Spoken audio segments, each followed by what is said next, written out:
Assalamualaikum warahmatullahi wabarakatuh. Bismillahirrahmanirrahim. Alhamdulillahirabbil alamin. Hamdan katsiran thayyiban mubarakan fih. Hamdan yuafi ni'amahu wa yukafi mazidahu ya rabbana lakal hamd kama yanbaghi li jalali wajhikal karim wa 'azimi sultanik kama yanbaghi li jalali wajhikal karim wa li 'azimi sultanik. Wassalatu wassalamu ala sayyidina wa habibina wa syafi'ina maulana Muhammad wa ala alihi wa sahbihi wa sallim tasliman katsiran bi rahmatikal marhamin ya arhamar rahimin arhamna bi rahmatikal wasi'ah wa afina wa afu anna wa ala ta'atika wa syukrika inna. Alhamdulillah, jemaah pencinta rumah Allah, kekasih Allah yang sudah dipanggil Allah untuk datang ke rumahnya di pagi ini. Kita sudah berada di 5 Muharram ya, 5 hari bulan Muharram, tanggal 5 Muharram 1447. Tidak terasa sebentar lagi seminggu, kemudian 2 minggu, kemudian sebulan. Begitulah umur ini ya. Allah masih membuat hati kita terpaut di rumahnya. Satu nikmat yang patut disebut-sebut, patut dinilai, patut disyukuri. Selawat beriring salam untuk Rasulullah sallallahu alaihi wasallam. Allahumma shalli ala sayyidina Muhammad wa ala sayyidina Muhammad kama shallaita ala sayyidina Ibrahim wa ala ali sayyidina Ibrahim fil alamin innaka Hamidum Majid. Pagi ini kita bersama satu hadis yang selalu disorot oleh ahli ilmu ketika membicarakan awal tahun hijrah. Pesan Jibril kepada Rasulullah. Unik hadisnya ya. Pesan Jibril kepada Rasulullah ada 5 pesan. Pesan kepada Nabi, pesan kepada umat. Begitu kaedahnya ya. Jibril pernah berpesan kepada Rasulullah dalam 5 poin. Nomor 1 kata Jibril, ya Muhammad, ish ma syi'ta fa innaka mayyit. Ya Muhammad, ish ma syi'ta fa innaka mayyit. Wahai Muhammad, hiduplah sesuka hatimu, yang jelas engkau akan mati tiba saatnya. Hidup ini untuk mati. Hidup ini percobaan. Dalam Quran disebut la'ibun wa lahwun, ataupun lahwun wa la'ib.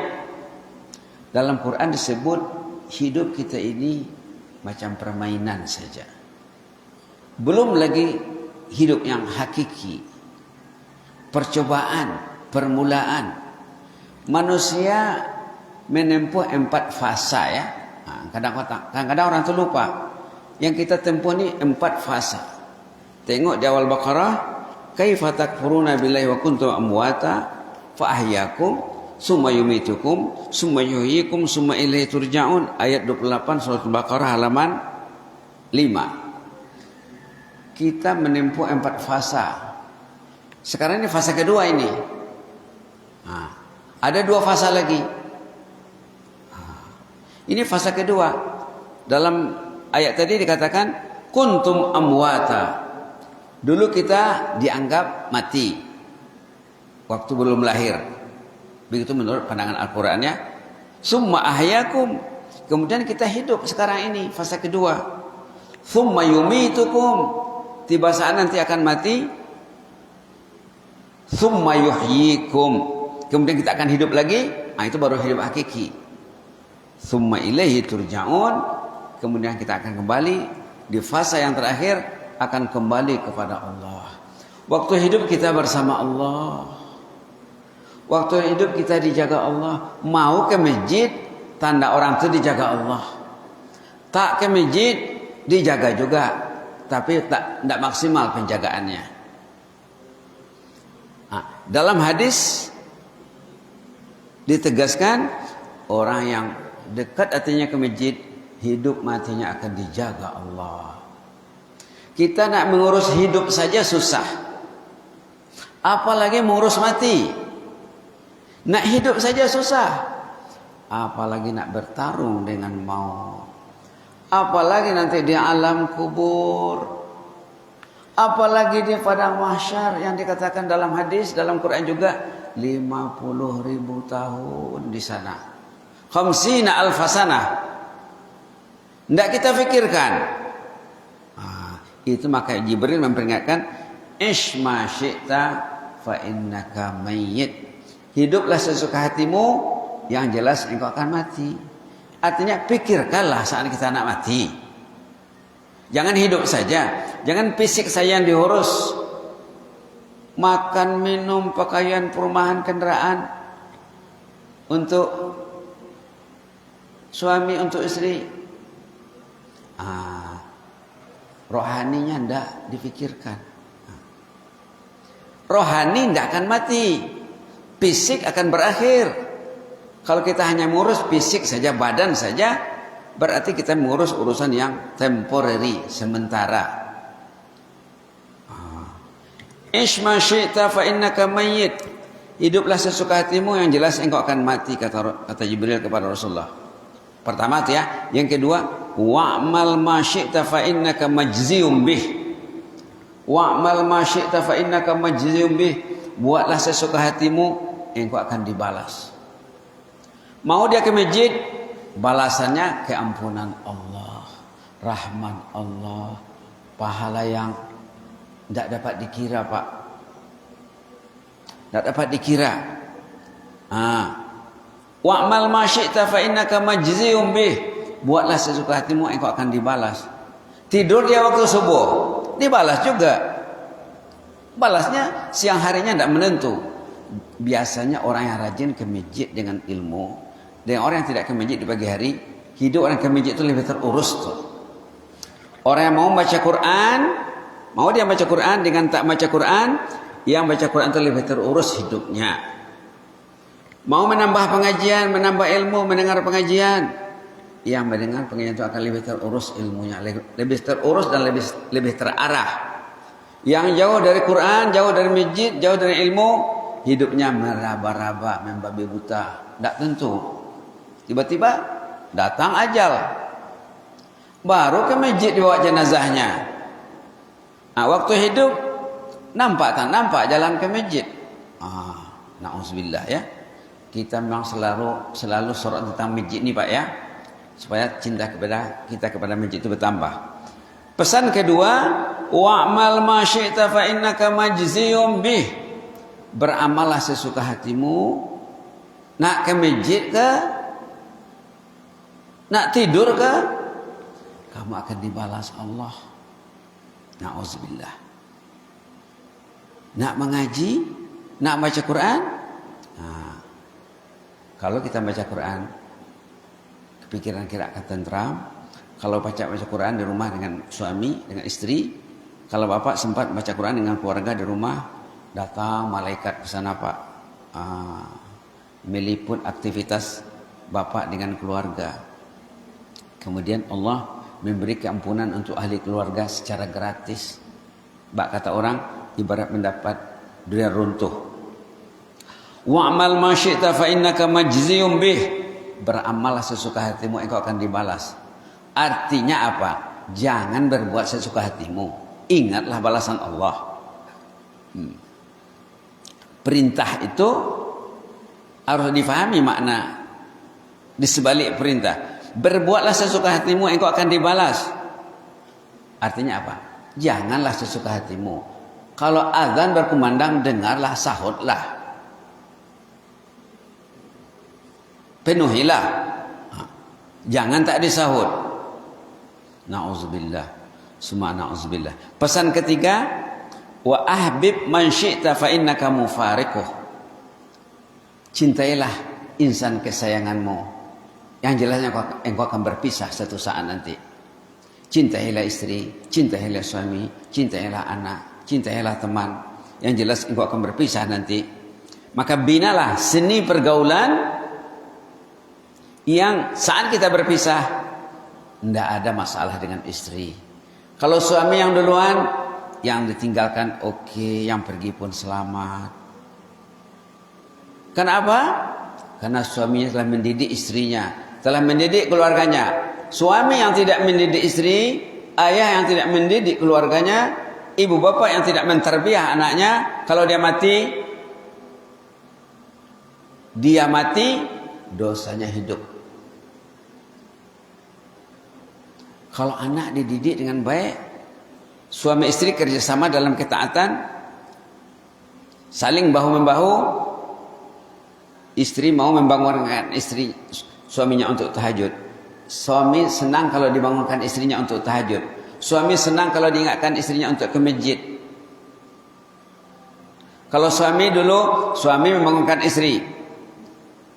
Kalau istri yang bangun dulu, suami siap untuk digerakkan oleh istrinya. Kalau begitu, meninggallah pasangan yang pergi senang, yang tinggal bahagia. Wa ahbib man syi'ta fa innaka mufariquh. Cintailah insan kesayanganmu, engkau akan berpisah. Tapi kalau tidak pernah Quran dipegang di rumah tuh, suami tak pernah pegang Quran, istri tak pernah pegang Quran. Ditinggalkannya anaknya jauh dari Al-Quran. Kepergian ayah dan ibu itu bermasalah, yang ditinggal lagi bermasalah. La ilaha illallah. Wa ahbib man syi'ta fa innaka mufariquh. Cintailah insan kesayanganmu, yang jelas engkau akan berpisah. Binalah seni pergaulan, tatanan pergaulan, sistem pergaulan yang kalau salah seorang anggota keluarga pergi, tidak bermasalah. Nah, ada cerita seorang anak muda ya. Anak muda kira-kira kelas 2 SMA lah kalau cerita. Ini cerita anak Arab nih. Dulu sudah pernah disebut. Anak ini sejak dia akil balik, sejak dia dewasa tidak pernah tinggal salat, dan tetap dididik ke masjid, pencinta masjid dia. Dan sebelum dia ke masjid subuh, tidak boleh ada yang tidur di rumah. Tidak boleh ada yang tidur di rumah waktu Allah memanggil ke rumahnya. Allahu Akbar, Allahu Akbar. Tidak boleh ada yang tidur. Kalau orang itu masih tidur, berarti Allah tidak akbar baginya. Tidur yang lebih akbar. Tempat tidur yang lebih akbar, kamar yang lebih akbar, rumahnya yang lebih akbar. Allahu Akbar, Allahu Akbar. Iya, Allahu Akbar, Allah Maha Agung, Allah Maha Besar. Aku mesti ke rumahmu ya Allah. Aku dalam perjalanan ya Allah. Kalau yang masih dalam perjalanan, aku masih bersiap-siap ya Allah. Kalau yang masih bersiap, jangan masih tidur. Nanti di sana, sesudah itu ada nanti as-salatu khairum minan naum. Jadi anak muda tadi amalannya sejak dia dewasa membangunkan ahli keluarga untuk siap-siap menghadap Allah. Dan dia 5 waktu di masjid. Dia pencinta Al-Quran, pencinta rumah Allah, pencinta salat berjamaah. Tiba-tiba ada masalah kesehatannya, masih kelas 2 SMA, ada masalah kesehatan. Secara mendadak dibawa dengan ambulan ke rumah sakit. Dalam perjalanan ke rumah sakit, ditengoknya ibunya menangis, bapaknya menangis, karena mereka tahu anak ini serius, kritikal. Mak, tak usah menangis lah mak, tenang saja mak. Yang jelas saya sebentar lagi akan pergi mak. Dari tadi saya sudah tercium bau surga mak. Subhanallah. Sampai di ruang gawat darurat UGD ICU, dokter, tidak usah dirawat lagi saya dokter. Dari tadi saya sudah tercium bau jannah. Satu saja permintaanku, tolong panggil ayah dan ibu ke sini. Aku akan pamitan. Aku akan mengucapkan selamat tinggal. Mohon didoakan selamat tinggal, selamat berpisah.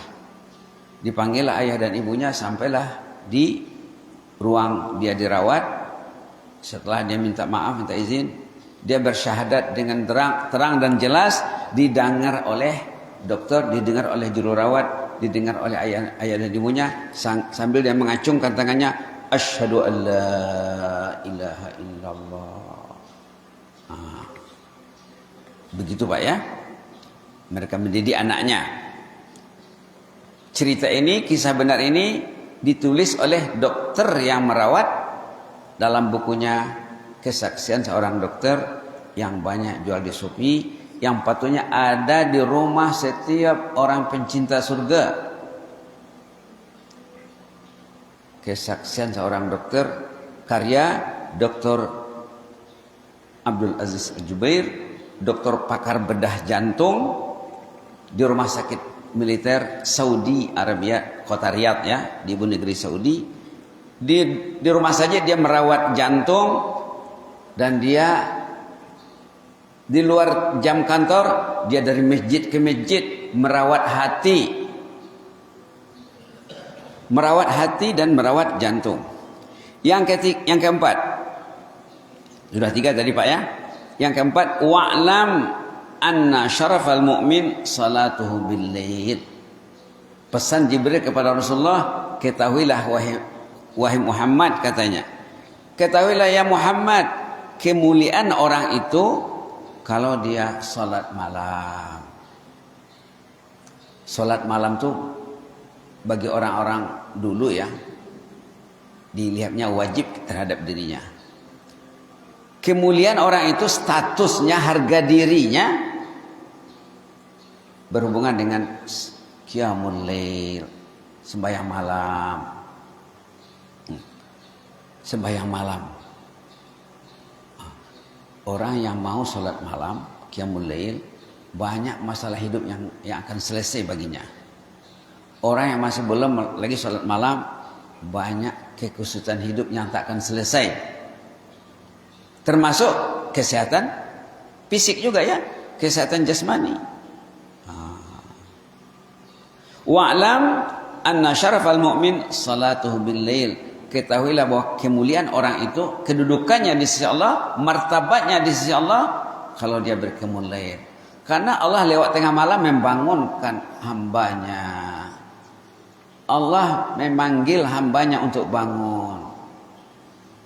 Tapi tidak ada mikrofonnya ya, tidak ada mic-nya. Tapi tiap malam, lewat tengah malam, siapa yang mau berdoa, berdoalah. Siapa mau minta istighfar, minta keampunan, mintalah.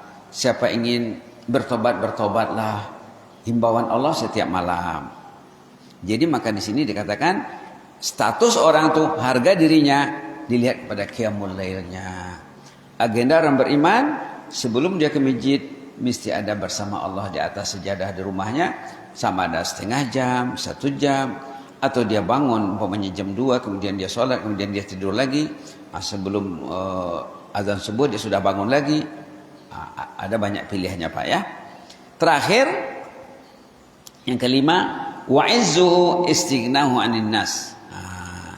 Kemuliaan orang itu kalau dia hidupnya mandiri, jangan banyak bergantung kepada orang.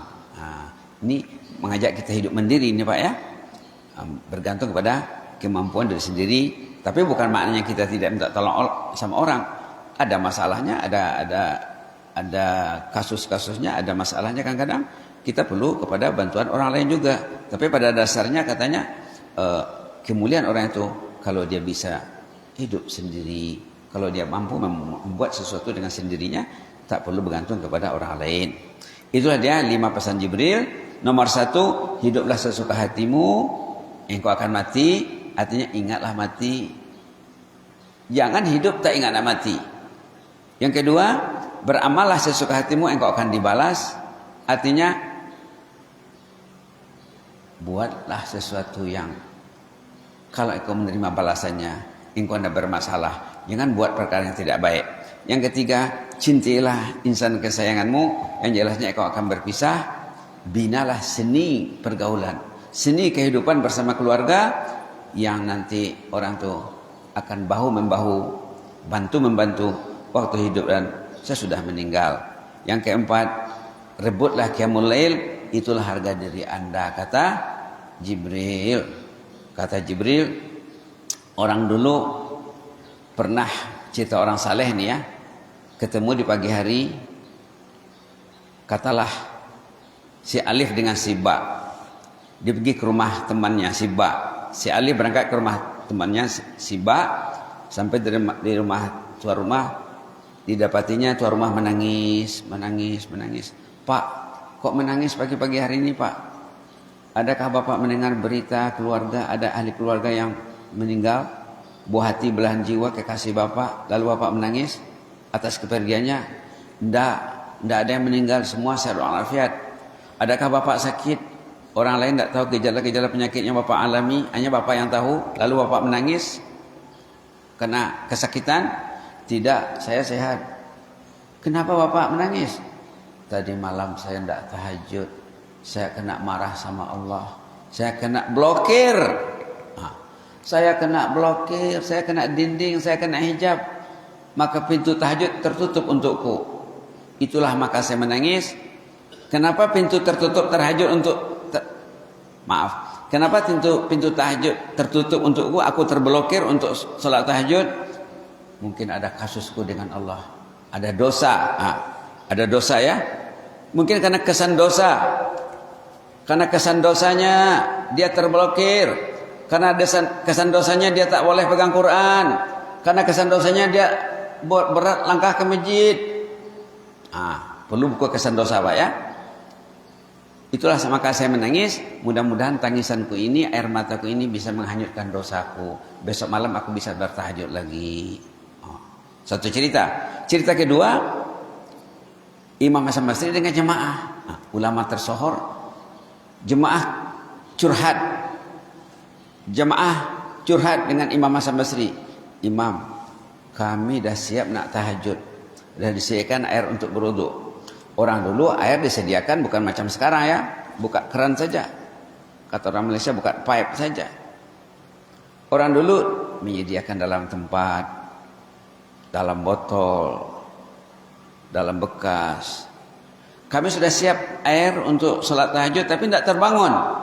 Kata jemaah kepada Imam Hasan Basri, apa masalah kami sebenarnya? Kata Imam, qayyadatkum khatayakum, kamu dibelenggu dosa. Dosa membelenggumu, maka tidak mau tahajud. Nauzubillah. Dan terakhir tentang hidup mandiri ya. Tentang hidup mandiri yang penting, di antara yang penting ini, yang 5 ini antaranya adalah sholat tahajud. Sholat tahajud itu tidak dapat dipisah dengan masjid. Masjid tidak bisa dipisah dengan sholat tahajud. Mudah-mudahan bermanfaat untuk renungan kita di minggu-minggu pertama awal bulan Muharram 1447, untuk membaiki diri, untuk membenahi diri, untuk muhasabah, untuk evaluasi. Itu maka Jibril menyampaikan pesan kepada Rasulullah, pesan kepada umat, jazakumullahu khairan, inni uhibbukum fillah wa astaudiukumullah. Wassalamualaikum warahmatullahi wabarakatuh.